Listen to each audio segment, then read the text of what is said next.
dit que ce serait quand même bien de vérifier ça avant d'aller parler de notre découverte avec Dr. Darwin. Donc, on a décidé ici pour faire ça, ce qu'on peut faire, c'est faire un box plot. Fait qu'en fait, le box plot, ça ressemble pas mal au graphique qu'on avait avant. Faut se l'imaginer, tout à l'heure, on avait l'histogramme qui nous montrait un peu notre cloche. Là, on s'imagine qu'on le tourne un peu sur le côté, puis qu'on indique la médiane de la distribution tout à l'heure avec la ligne dans le milieu de la boîte. Et ensuite, on a le premier quantile, le troisième quantile, et on a une borne supérieure et inférieure. Donc, tout dépendant des implémentations du boxplot, ça se pourrait que le bout ici, donc on a tout le temps la boîte et puis après on a la petite queue, là, le tiret. Ça se pourrait que ce qu'on représente, ce soit le maximum et le minimum. En R, puis je pense que c'est comme ça en Python aussi, c'est pas les bornes inférieures et supérieures, ce sont pas le maximum et le minimum. C'est plutôt, je crois que c'est 1.5 le interquartile range. Et donc, ça nous permet de voir si on a des outliers, si on a des... c'est quoi donc? En français, outlier, je ne me rappelle plus. Si on a des données aberrantes dans notre dataset. Donc ici, on voit qu'on a par exemple une donnée qui se démarque un petit peu des autres. Mais donc, il faut voir ça comme ça. C'est pas le même graphique, mais ça nous donne un même type d'information. Donc, on voit qu'encore là, la longueur des sépales, il y a une petite tendance, mais est-ce que c'est significatif? C'est dur à dire. Pour la largeur des sépales, ici, ça se chevauche vraiment. Et même à la limite, ici, ça se chevauche aussi un peu. Mais on voit encore notre démarcation claire, notre différenciation au niveau des pétales. Donc, ce qu'on voudrait faire, c'est évaluer est-ce que c'est significatif. Donc, les distributions n'étaient pas tout à fait normales. On n'a pas tant que ça de spécimens. Donc, on ne voudra pas utiliser un test T, un test statistique paramétrique. On va vouloir utiliser un test non paramétrique, donc qui a beaucoup moins de suppositions et au niveau de la distribution de nos données. Donc, dans ce cas-ci, on va utiliser le test de Mann-Whitney ou le test U ou le test de Wilcoxon. C'est un test qui a plusieurs noms. Donc, vous pouvez aller lire plus en détail sur ce test non paramétrique. Donc, c'est ce que j'ai fait ici. Alors, ce qu'on se demandait, c'est si la longueur des pétales, donc si on se rapporte ici à notre box plot, c'est celui-ci, est-ce que je pense qu'il y a une différence significative? Est-ce qu'on pense qu'il y a une différence significative entre cette distribution et cette distribution? Autrement dit, est-ce que c'est deux distributions indépendantes ou si j'aurais pu les piger dans une même grosse distribution puis c'est un effet d'échantillonnage? Ou on peut voir ça si est-ce que c'est deux populations différentes. Donc, voilà ce qui est fait ici. Alors, on a récupéré nos données pour la longueur des pétales, pour Setosa, pour Versicolor, pour Virginica. Et ensuite, on a appliqué notre test, donc 2 à 2. Donc, Setosa versicolor, Virginica versicolor, Setosa virginica. Et ce que l'on fait ensuite, on récupère la valeur P, le p-value. Donc, il faut toujours faire une différence. Un p-value, c'est seulement une valeur statistique. Donc, on peut se demander, est-ce que, donc, faut toujours faire attention avec l'interprétation de cette valeur-là, qui vraiment est dérivée, il n'y a pas d'hypothèse biologique derrière une valeur P. C'est vraiment une valeur statistique qui dit à quel point je peux croire mon hypothèse alternative. Et encore là, il faut aller voir c'est quoi l'hypothèse nulle et c'est quoi l'hypothèse alternative du test qu'on applique.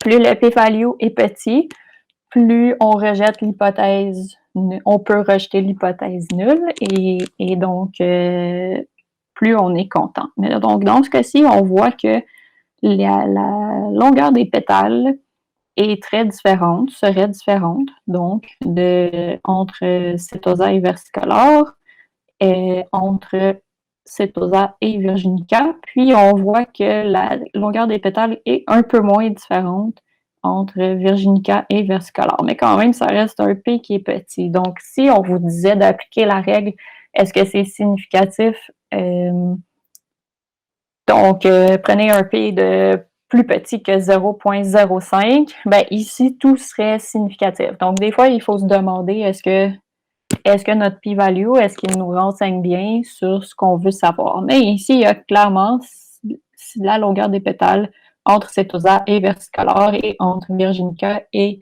clairement plus significative, du moins, que entre les deux autres types de fleurs.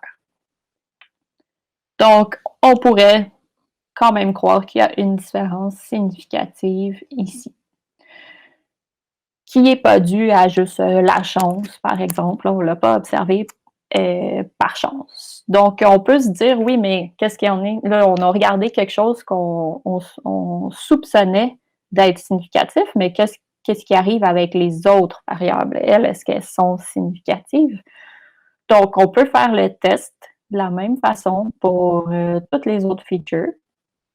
Donc, encore là, ici, j'ai fait une fonction donc, qui prend en entrée le nom de la colonne que l'on veut regarder et qui va rouler qui va faire la même chose que dans le bloc précédent, donc récupérer les données appropriées, ensuite faire les tests 2 à 2 et imprimer les résultats.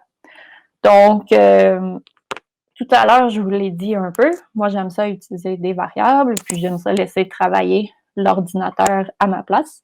Donc, j'ai utilisé un for loop, une boucle for ici. Et donc, pour ceux qui savent, qui sont débutants en programmation, ce que ça va faire, je peux vous l'expliquer, c'est que à chaque itération, on va commencer avec la première valeur qui est dans mon vecteur. Donc, ça va être petal length. Donc, feature va prendre la valeur petal length la première fois qu'on va rentrer dans la boucle. Donc, on va calculer, on va appeler cette fonction-là qui va calculer les tests pour petal length. Je vais imprimer ça ici. Et ensuite, je vais passer à la deuxième valeur. Donc là, je vais appeler compute Wilcox sur petal width. Je vais imprimer, je vais passer à l'autre ensuite jusqu'à ce que j'en ai plus dans mon vecteur. Donc, c'est ça que j'ai fait ici. Donc, c'est des book for, c'est super pratique. Ici, pour ceux qui ne comprendraient pas bien, j'ai mis un exemple très, très simple pour vous l'expliquer.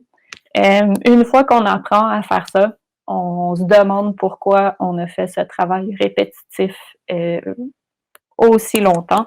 C'est là qu'on comprend vraiment comment l'informatique, il y a plusieurs raisons pour lesquelles l'informatique peut nous aider, mais donc on peut générer des fichiers automatiquement, on peut générer des graphiques automatiquement, on peut faire des analyses automatiquement. Donc, vraiment, on profite de tout ce que l'ordinateur nous offre, c'est-à-dire, lui, l'ordinateur, il ne se tanne pas de pouvoir de faire des tâches répétitives et il ne fait pas d'erreur, il n'est pas fatigué. Donc, on peut vraiment lancer des trucs qui vont rouler toute la nuit, puis récupérer nos résultats le lendemain sans problème.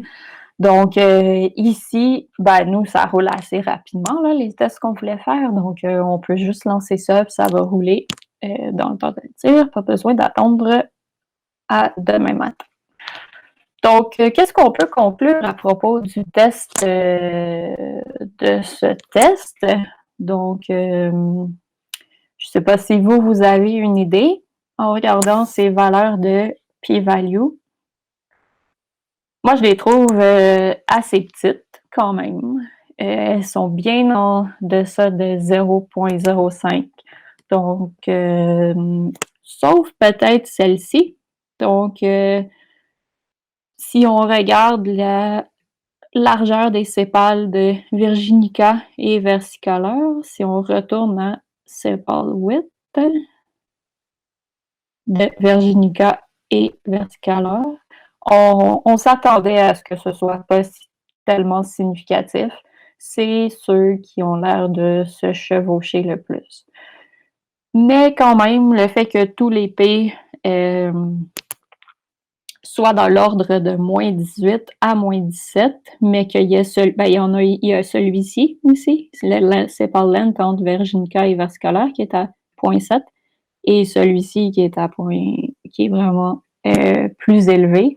Donc, ceux-là, on pourrait dire qu'il n'y a pas de différence. On ne peut pas discriminer ces deux espèces-là en utilisant ces variables-là, même si le p-value est en bas de 0.05. Donc, je vous rappelle que les p-values, c'est vraiment de la statistique.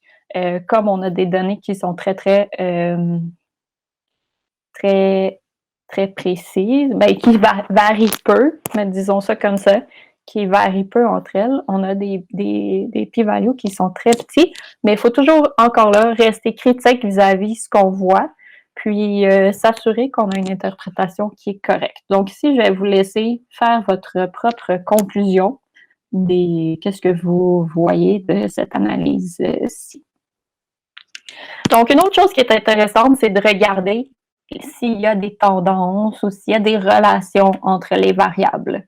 Donc, pour faire ça, on peut faire un scatter plot. Donc, un scatter plot, vous en avez vu souvent, vous en avez sûrement fait en Excel.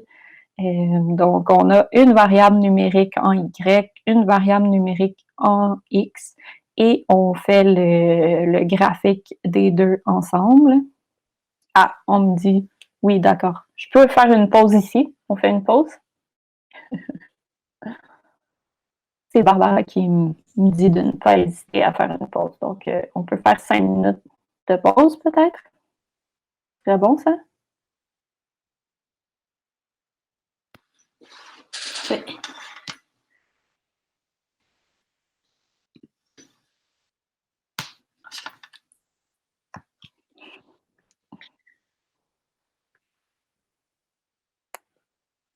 Donc, on propose une pause de 5 minutes et s'il y en a qui veulent aller chercher un café, un petit verre d'eau, se dégourdir les jambes, et on repart après pour la fin du projet.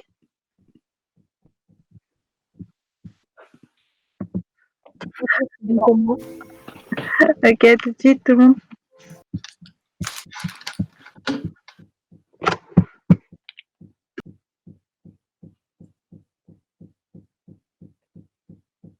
Clément? Donc, avant de continuer, est-ce que vous avez des questions?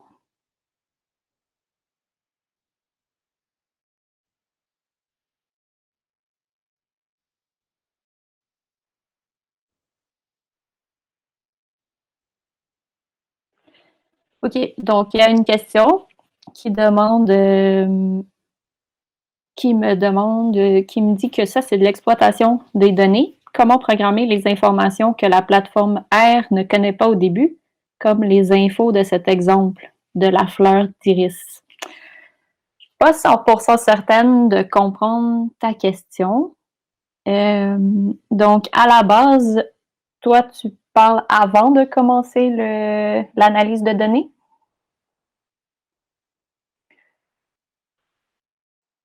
Donc, à la base, ici, j'ai récupéré les données avec soit d'un fichier CSV ou d'un fichier, ici, j'ai utilisé Data Iris, là, donc ça, c'est parce qu'en R, il y a plusieurs datasets qui sont disponibles, qui sont déjà, qui sont dans R, là, si tu veux, pour que ce soit plus facile à utiliser.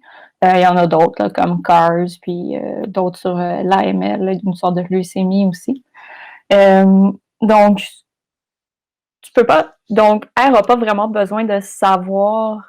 Tu n'as pas besoin vraiment de programmer les informations. Donc, quand tu vas loader tes données, dans le fond, tout ce que tu as, c'est tout le temps un jeu de données. Donc, tu as des rangées, puis tu as des colonnes. Et donc, les colonnes. Oui, il y avait les données au préalable concernant les fleurs. On les a loadées avec data, parenthèse iris, où on a lu le fichier CSV. Donc, on avait des données avec lesquelles travailler.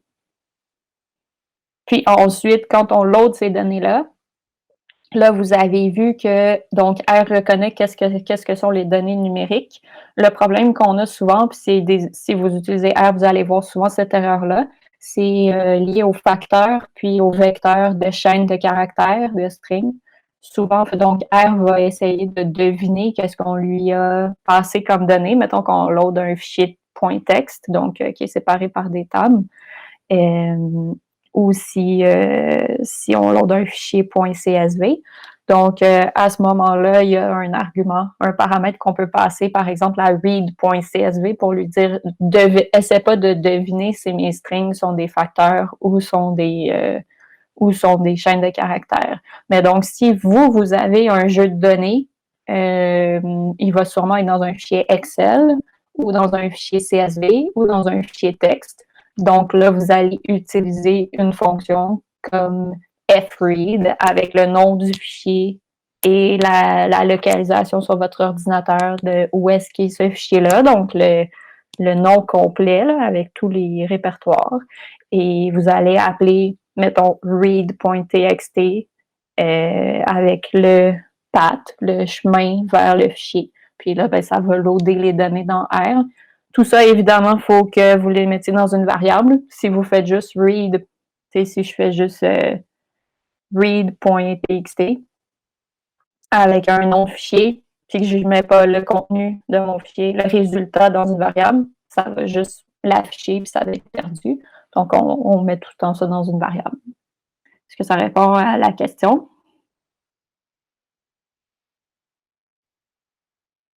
Oui, parfait. Ici, c'est ça, on a un peu triché parce que, on a utilisé data iris parce que ça existe déjà. Normalement, les données, c'est ça, elles sont dans des fichiers. Puis, il y a aussi R peut lire de bases de données SQL, de bases de données Mongo, donc NoSQL, par exemple, peut lire de fichiers Excel. Donc, il y a différents types de fichiers ou différentes sources de données qui peuvent être importées dans R. Donc, on peut récupérer nos données de différents endroits. Alors, merci pour la question. Si on continue avec notre analyse et que maintenant, ce qu'on veut, c'est regarder s'il y a des relations entre les variables qu'on avait dans notre fichier de départ, dans notre dataset de départ. Donc, on peut faire un scatterplot. Alors, comme on disait avant la pause, un scatterplot, c'est des données numériques, donc deux variables numériques que l'on met en relation, donc une sur l'axe des Y, l'autre sur l'axe des X. Et on observe s'il y a une tendance et puis est-ce qu'on voit quelque chose de particulier. Donc ici, ce qu'on a mis, c'est les pétales, la longueur des pétales en X et la largeur des pétales en Y. Et on voit qu'il y a une tendance. Donc, la première chose qu'on pourrait dire de ce graphe, j'en ai-tu fait un autre? Fait que ici, juste avant de voir ce qu'on observe, encore là, ici, la fonction plot, c'est une fonction native à R, qui est donc R de base. Donc, ça fait ce joli graphique. Mais on peut aussi le faire avec ggplot. Depuis le début, on utilise ggplot. Donc, continuons. Puis en plus, les points sont plus gros, puis les axes sont plus gros. Donc, c'est plus facile à lire. Ce qu'on peut voir, c'est, je ne sais pas si vous voyez ça, là, mais moi, à première vue, je dirais que la largeur et la longueur des pétales me semblent corrélées. On dirait qu'il y a une tendance. C'est pas, on voit pas un gros nuage de points aléatoires. Là. Il y a comme on voit une petite droite là, qui. On pourrait imaginer une ligne. Donc, la largeur des pétales suit la longueur des pétales. Et on voit aussi que la largeur et la longueur des pétales, on l'avait remarqué auparavant aussi, mais on l'avait vu sur deux graphiques différents. Là, ici, on met ces deux variables-là en relation. C'est que pour cet OSA, la largeur des pétales et la longueur des pétales est inférieure à celle des autres fleurs. Donc, on le savait, mais on le voit encore d'une autre façon. Puis ici, on pourrait dire aussi, peut-être plus facilement que sur les histogrammes, que Virginica, l'espèce Virginica, a l'air d'avoir des pétales légèrement plus grosses que celle de versicolor, mais il y a comme toute une section où c'est pas vraiment clair. Donc, la différence est beaucoup moins claire qu'ici. Donc, si on regarde ce graphique-là, puisque dans notre idée, on avait l'ambition de pouvoir différencier ou discriminer ou identifier facilement les types de fleurs juste en les mesurant ou en les regardant, bien, on peut peut-être commencer à se dire qu'on pourrait faire des règles. Donc, on pourrait se dire, si ma longueur de pétale est plus petite que 2, et si est entre 0 et 2, mais on n'aura pas de longueur de pétale négative, ce serait un petit peu difficile.